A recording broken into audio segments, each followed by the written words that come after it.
Corporate finance presentation. Dividend payment terms. Get ready, it's time to take our chance with corporate finance. Dividend payment terms as it relates to dividend policy for a corporation, the policy related to whether or not the corporation is going to be issuing dividends to the owners, the shareholders, the stockholders of a corporation, and if so, how much may they be increasing the dividends over time. Remember that the main two options that the company has with regards to its earnings is either to retain them in retained earnings, not giving them out to the owners, but holding on to them so that they can use them to generate revenue within the company, or to distribute them out in the form of dividends to the owners. We talked about the general policies in prior presentations with regards to the strategies that might be taking place for the company to think about whether they're going to issue the dividends. The general idea may be that you're going to try to be benefiting for the stockholders. If you then can hold on to the money, retain it, and get a return greater than the stockholders can basically get on their own, might make sense from a general rule to be holding on to it so you can get that return, increase in the value of the stock. If not, possibly then issuing it out in the form of dividends. But there are many other factors that we discussed as well. Now we're looking at the terms that will be involved with regards to the dividend policy, more on the logistics side of things. So dividends are often paid quarterly or quoted annually. So they're often paid quarterly and quoted annually. So important dividend dates will include the ex-dividend date, the holder of record date, and the payment date. Now, these are going to be important dates. Now, you could look at this and look, this is a big, long, bureaucratic kind of process. You got the 3 dates that are taking place here, and that's substantially different than what you might see or what you would see in a different type of company if it was formatted, say, as like a partnership or a sole proprietorship or something like that. Obviously, when you're thinking about dividends, you can compare that to if you had a partnership or a sole proprietorship, a draw, meaning money coming out of the company going to the owner, and that would seem to be a normal kind of process because the company is there in order to generate revenue, and some of that revenue might be distributed to the owners.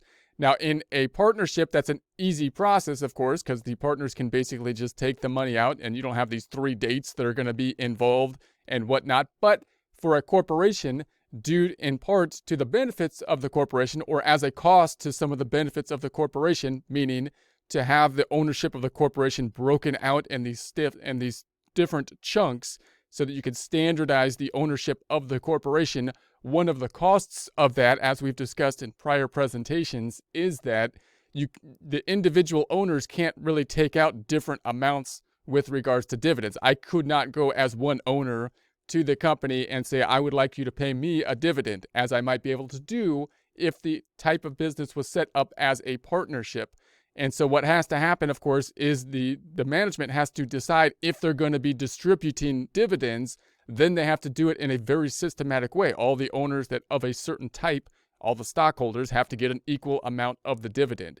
So this results in the distribution being a very kind of bureaucratic type of process that everybody's got to kind of decide on that. Remember how this is going to be set up. The owners on a publicly traded company typically vote for the board of directors. The board of directors hires management. Management's in charge of the operations of the company typically, and are going to be primarily often involved in determining whether or not the corporation is going to be distributing the dividends. Once they come up with that determination, then you got to basically think, okay, well, who owns the stock at that point in time? Because obviously the stock can be trading on the secondary market as well. So the owners are always changing hands. So who's going to be getting the dividends, and when are we going to pay the dividends? We've determined that we're going to pay the dividend, but when is it actually going to get paid? And so these questions become kind of important, of course, components for the corporation. So holder of record, what does that mean? The holder of record date, the date the company examines the books to determine who is entitled to the cash dividend. So if an investor buys or owns stock before the ex-dividend date, they are entitled to the cash dividend. So you're trying to basically determine, if you're looking at a corporate stock, then obviously the stock is trading on the secondary market. It's changing hands. The question is, who is going to get the dividends? You got to determine the date at which the people that are actually holding on to the stock are going to get paid the dividend at that point in time, even though there's going to be trading going on.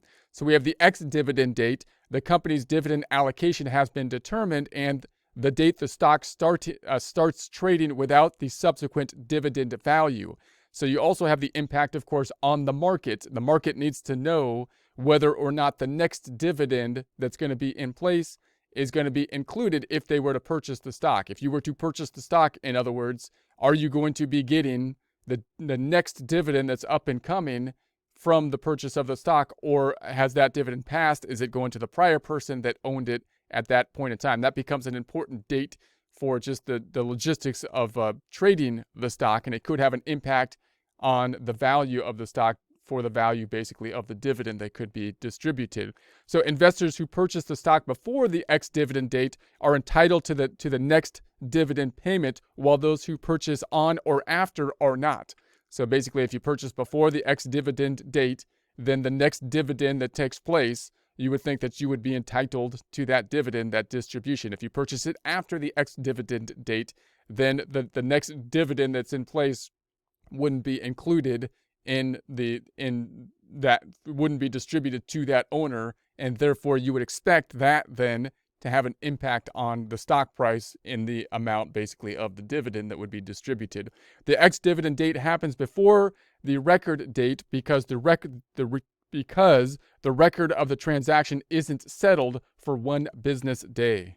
So you got this kind of logistical type of issue that's going to be involved because it takes a little bit of time to process this stuff. So key terms, we have the dividend yield versus the dividend payout. When you're looking at the dividend yield, we're looking at the annual dividend per share compared to or divided by the current stock price. So we're looking at a standard kind of yield calculation annually. So the annual dividend per share divided by the current stock price, what the stock would be trading for, versus the dividend payout, which is the dividend per share divided by the earnings per share.